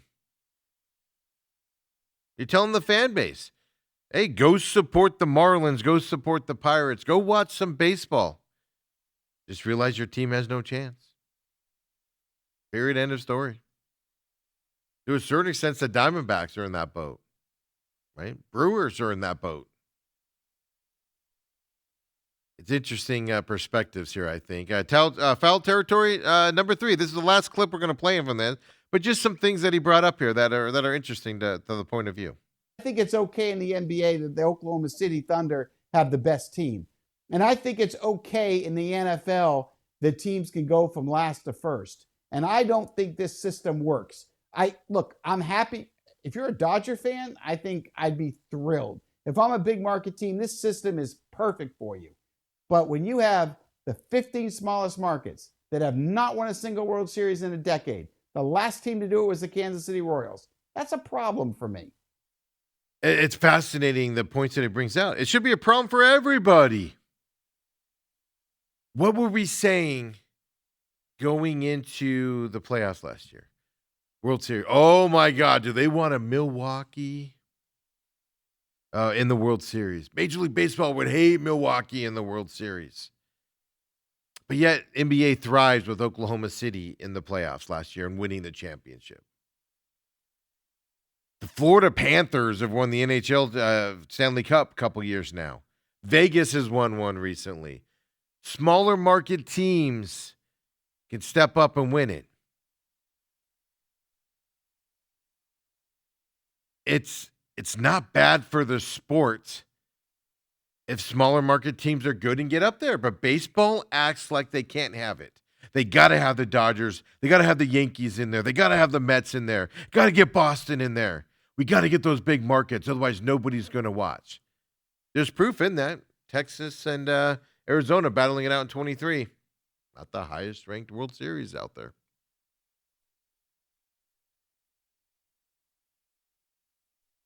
I don't know. Foul territory. I like those guys. You saw the clip at the bottom. It says baseball the way it's meant to be covered. They think a lot like me in terms of this and everything. And they're not wrong. This sport is broken. This sport's been broken for a long time. A lot of now they've updated the sport with the speeding up the game and the pitching. It got me interested again. I was tired of baseball. Baseball's not my favorite sport, folks. Never has been. Probably never will be. I tolerate baseball because it's on during the summer months. Nothing else is around. Things to that effect. Speeding up the game like they did. Ghost Runner, I'm not a big fan of, but no, shifting anybody out there. Speeding up the pitches, not allowing guys to play with their gloves for 30 minutes and stuff to that. That improved my enjoying watching the game. But there's going to come a time where we're all just going to go, who cares? There's 4 teams that can win it this year out of all of them. So why are we supporting these guys? Pittsburgh will support the Pirates if they had a winning team. Miami, maybe not, would support the Marlins if they have. They've actually shown they will, actually. I'm being kind of facetious there. They have no way to compete. They can't compete with the dollars that the Dodgers are bringing in and putting into their team. And like I said, to me, minimum with the CBA coming up, minimum, you need to get rid of the deferred payment side of stuff. You want to pay $60 million for a player, 2 players, 3 players? Go right ahead. You better be able to afford it, though. Now, not 10 years from now. The other side of it is that he talked about my problem with the salary cap floor. You need a hard salary cap in Major League Baseball because the luxury tax shows the Mets, Blue Jays, Dodgers, Boston, for the most part, Yankees, they have no problem blowing past the quote-unquote salary cap and going into the luxury tax. Zero problem with paying that extra money. They don't care. Don't care. The NBA put those aprons in, right, to where it really hurts you if you go over that level. You need stuff like that on that top end, if not a hard level thing. NFL has a hard level salary cap, but you see teams circumvent it all the time. NHL has a hard level salary cap that the Vegas Knights have become very good at circumventing with injuries and stuff like that, right? So you need something to hurt a team that goes over that high-end dollar amount. But the problem with the floor is guys will, the younger teams, the smaller teams, well, they'll spend to the floor because they have to. Absolutely they will. It's just they're going to throw it out on guys and not make their team better. They're going to say, oh, hey, second baseman, you're a good player. We're going to give you a $1 million pay raise because we need to hit that bottom number. But that doesn't improve the team at all. It's the same team it was before. That's my problem with the floor is owners become very savvy at making sure they come as close to that floor as possible and not actually improving the team. That's my problem with the floor. Yes, you need a floor, but you've got to have some characteristics and caveats in there to what you're spending it on. You can hit the floor. You can play one guy. Let's say the floor is $50 million, just for giggles. You know, you can hire Kyle Tucker for $60 million a year, and you hit that number. Is that going to improve the Pirates if they had Kyle Tucker? It didn't improve the Cubs when they had him. No, little dig on you, Cubs fans. Major League Baseball has a serious problem. Their CBA is coming up.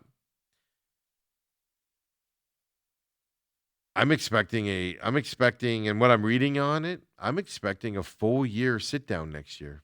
We're not going to have baseball next year. It's not all because of the Dodgers, but that's going to be a big part of it. It's not just the Dodgers. Blue Jays are spending through the roof. Mets are spending through the roof. They're just not winning while doing it. Dodgers have started to win by doing it. And I think you're going to see a number of small market teams kind of want to put their foot down. Smaller market teams want to put their foot down at that point. And we'll see. We'll see if they have the fortitude to do it and stand up to the big guys at the top is the bigger question that you got. When we come back here, let's wrap this up with some NFL talk this weekend. Of course, we got 4 games. We've talked about it all week. We'll do the final picks here. Did you guys notice that? Robert Saleh was interviewing with Miami yesterday. And just a little blurb in the afternoon came out. What?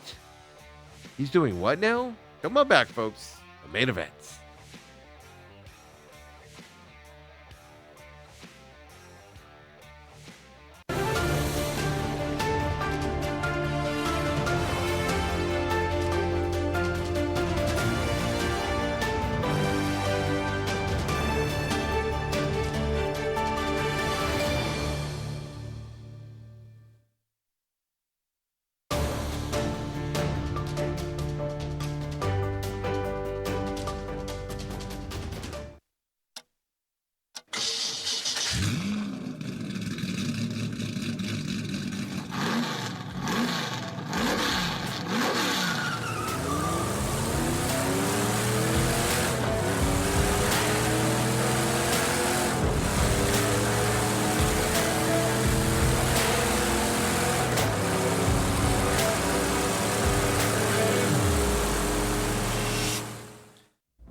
And we're back here, main events Friday edition. It's just lonesome me here, your humble host, Stephen McCollum, Dale Hellestrae, 17-year NFL veteran Dale Hellestrae.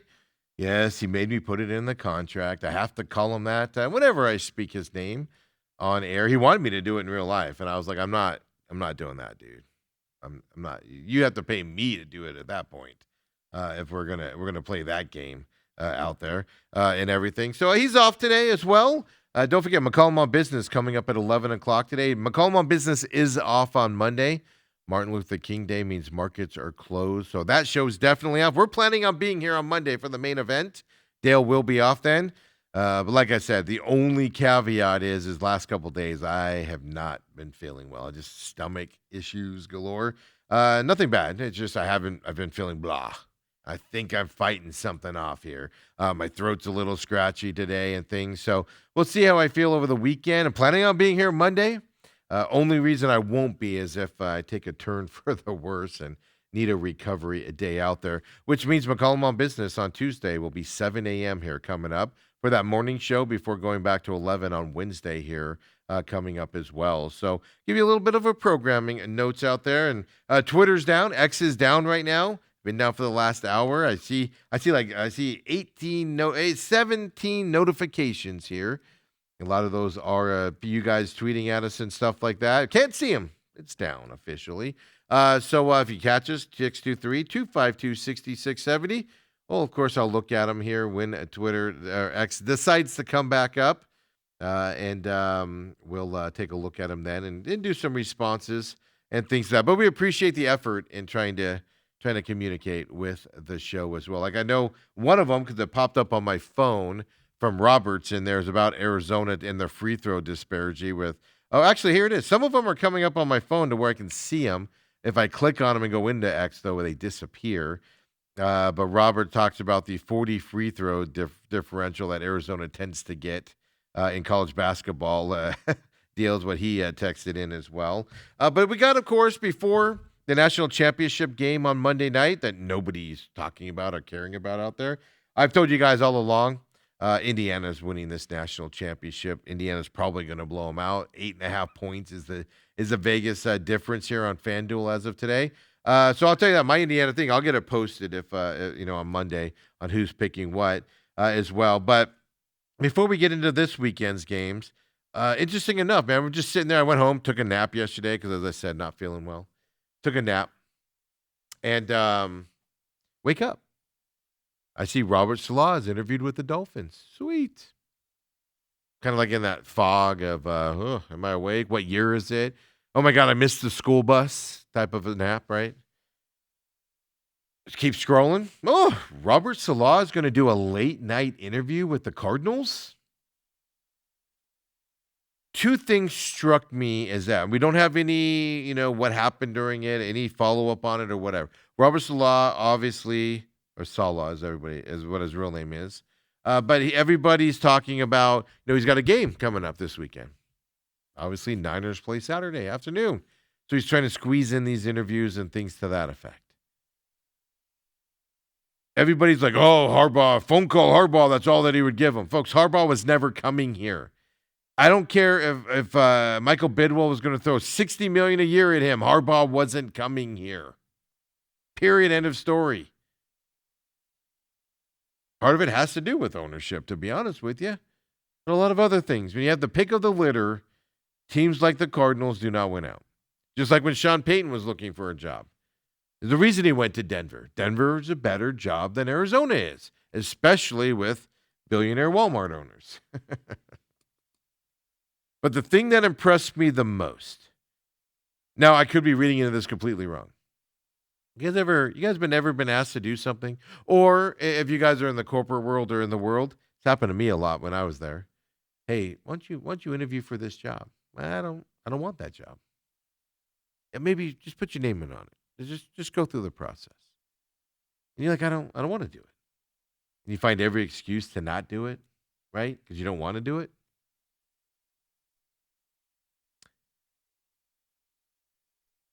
You generally don't placate. A guy in Robert, now if this is like another coordinator, like the Packers coordinator, you interview with everybody you can. You're trying to get your name out there for future jobs if you don't get one this year. Robert Saleh, he's getting a job. If it's not this year, it's next year. He's getting a job, folks, a head coaching job. He doesn't need to make time to interview with teams he's not interested in. And then to do a late night interview on top of it after meeting with the Dolphins. He's got a game on Saturday. I find that interesting. I'm not saying they're landing him. I'm not saying that's the case. I'm saying it would have been very easy for Robert Salah to tell the Cardinals, hey, we're going to have to do this afterwards. He's got interviews lined up for Sunday after the Saturday game. And he got the Cardinals in last night. Is that good? I think that's a good thing, right? Is that good?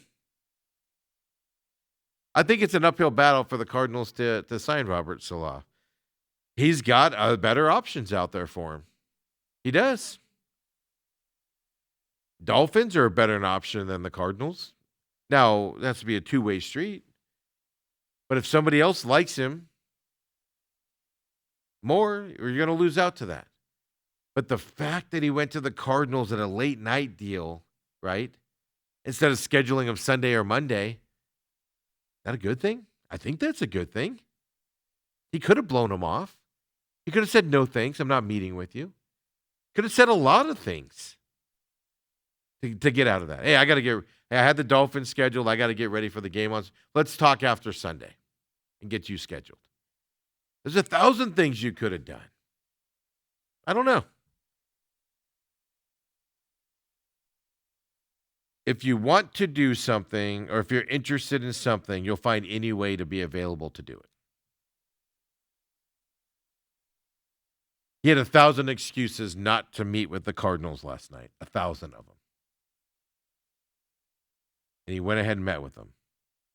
Does that, it could be, he was just like, his agent was like, look, just squeeze in Arizona, make it quick, and then we can move on with our lives. Just appease them. Go interview with them. See what they have to say. We can use it as leverage. It could be that, folks.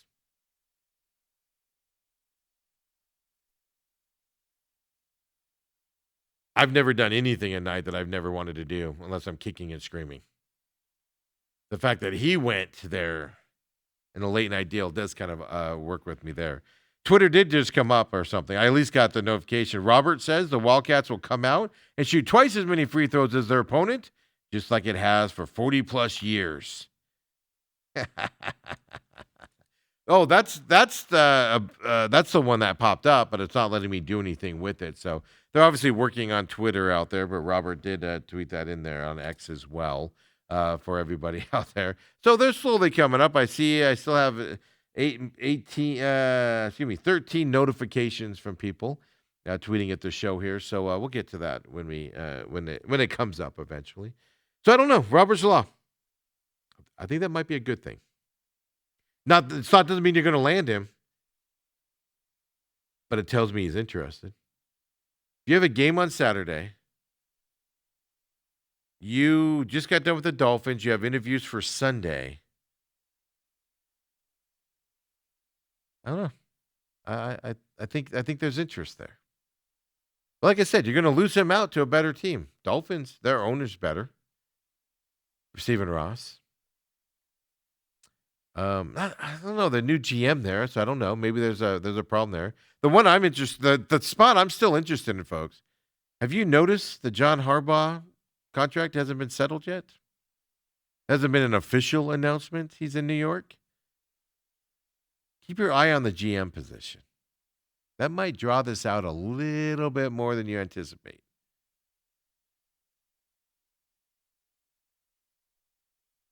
Is this going to be a Lee and Cohen situation? With, hey, man, I really want to come here. I love all these terms. I don't want to work with Schoen. I don't want to work with the Schoen guy. I don't. He's terrible. I don't want to work with him. Then you got to negotiate it. He's got to get fired and blown out. Remember that happened in Jacksonville. Lee and Cohen went there. I accepted the job. Ended up not taking it, going back to Tampa. They fired the GM, Balke. Boom, right back into Tampa again. I find it interesting that the Harbaugh situation and the contract terms haven't been settled yet. So pay attention to that over the weekend as well in New York. It might be nothing. It might literally be language. Language is boilerplate for these NFL stuff. They already have the dollar figures down for him and his assistant coaches. He's already told them who he's bringing as assistant coaches over, and if not, who he wants to interview for the assistant coaching side. All that stuff's done. You mean the language side? Like, what language are you arguing over? The firing language? That's boilerplate. You get fired, you get offsetting language and stuff to that effect. The cause, if you get fired for cause, that's all in there, standard boilerplate stuff for the most part. I'm just wondering how much this GM position has to do with this. Something to keep in mind on the Giants side. I don't know. I haven't been told anything. I just find it weird. Hey, he's going to the Giants. 5 days later, you're going, what's the holdup with the announcement and the paperwork being signed? This weekend, we got 4 games coming our way here in the NFL circle of things. We talked about him with Lou yesterday. I don't have Dale's picks yet. I texted him. He said he'd get them to me today, but I don't have them yet. So I'll post it out there. On that. I do have the end of the regular season. We'll post that out over the weekend as well. And then, of course, the playoff picks here coming up. We have a regular season champion on the NFL side. But you got Bills-Broncos on Saturday morning. This is a game that I'm really looking forward to. One, I've been leaning Broncos all along. I think Broncos defense is going to destroy the Bills. Then the Bills came out last week, and the Bills came back from behind. Showed they're gritty, showed they want to be there, showed they have the capability to beat a team that is beating them into the ground and come back and win that game. They can overcome a good defense like Jacksonville has to get there. Now the Broncos defense is better. But that Broncos offense can struggle at times. So can the Bills offense. It can struggle at times. Josh Allen can turn the ball over. Receiver issues. Gabe Davis is out now. They have some injury problems there. I am thinking a little bit more of the Bills in this game going into this game.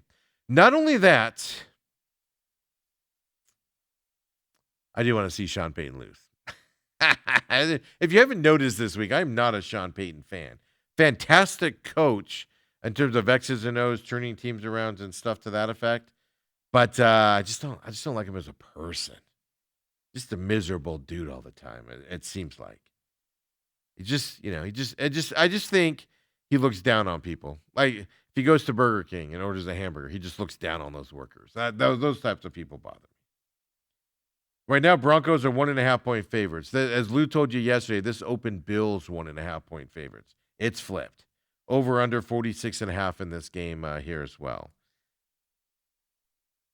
I'm not going to lie to you. I like the Bills in this game. Like the more this week has gone on, I like the Bills being able to respond.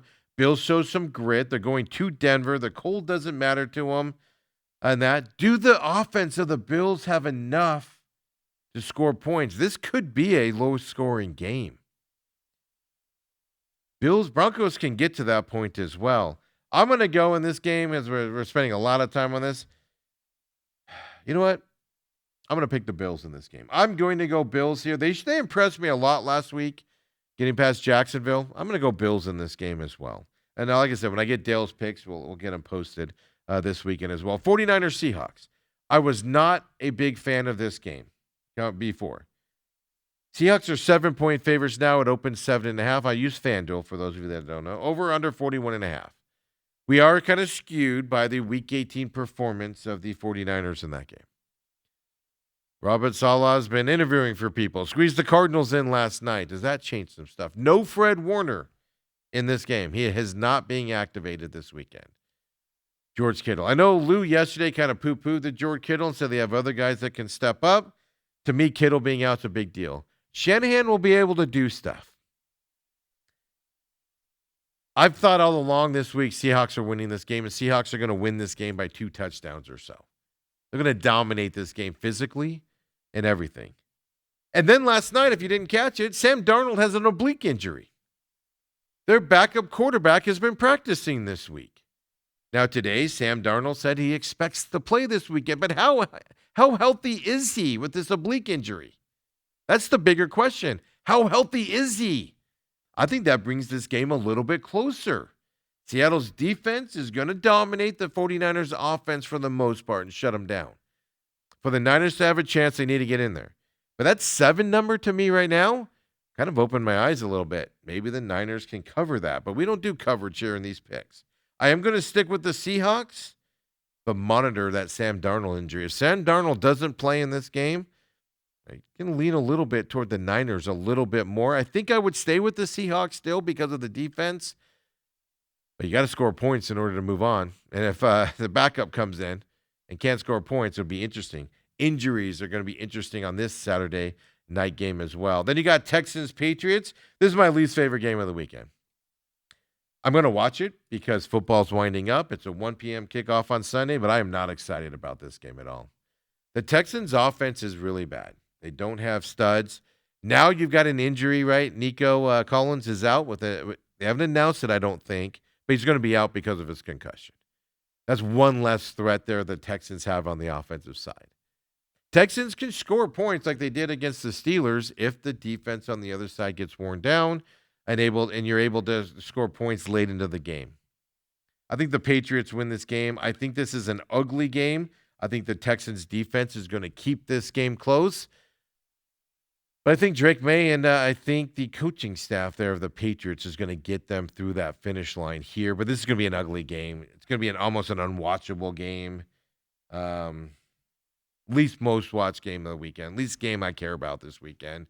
But we'll have to see. It might be close. It might be fun to watch at the end. If it is, it's that Texans defense that keeps them in it. Then you got Rams-Bears. This is going to be fun, folks. Cold. Wind chill factor of like 5 degrees there in Chicago. Winds 15, 18, 20 miles per hour gusts at that point. Are you going to be able to throw the football? Rams going from Los Angeles, warm weather into the cold of Chicago.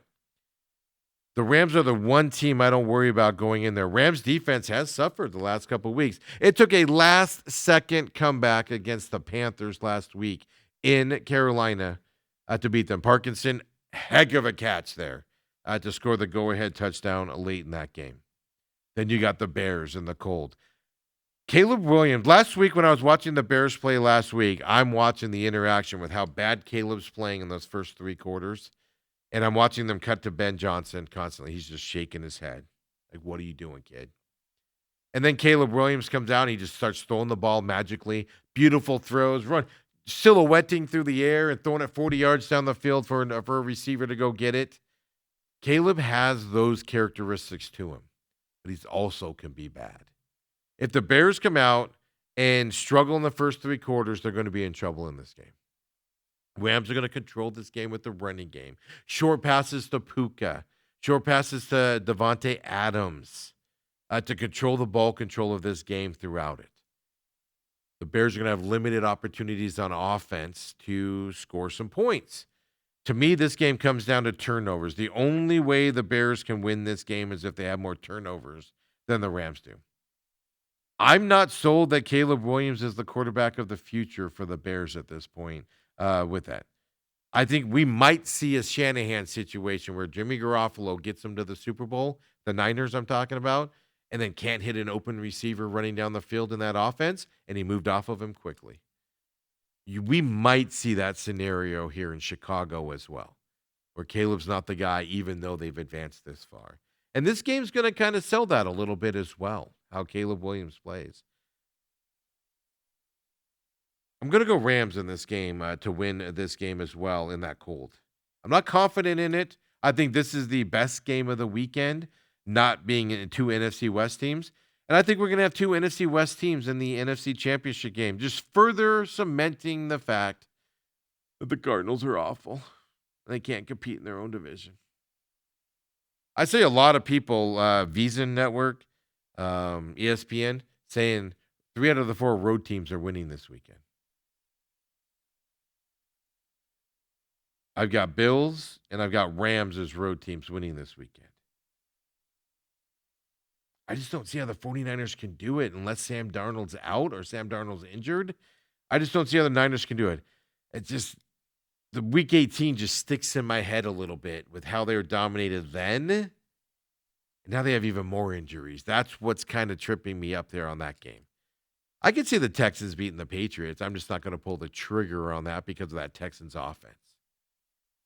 Folks, those are my picks this weekend. I'll post it out when Dale comes in, and Dale gets me his picks as he's golfing here today as well. Big basketball weekend out there. Of course, NFL weekend. Hey, we're planning to be here on Monday for MLK Day for the main event. McCollum on Business coming up at 11. McCollum on Business will be off on Monday. We'll see how I feel right over the weekend. Pay attention to that. But we're planning on being here, unless you hear from me otherwise. We'll see you on Monday morning for the main event. Otherwise, Tuesday, McCollum on Business at 7 a.m. as well. Don't forget that before it goes back to its 11th spot as we're trying that out. Folks, have a great weekend. Thanks for joining me here on this Friday. See you next week, everyone. Have a great weekend.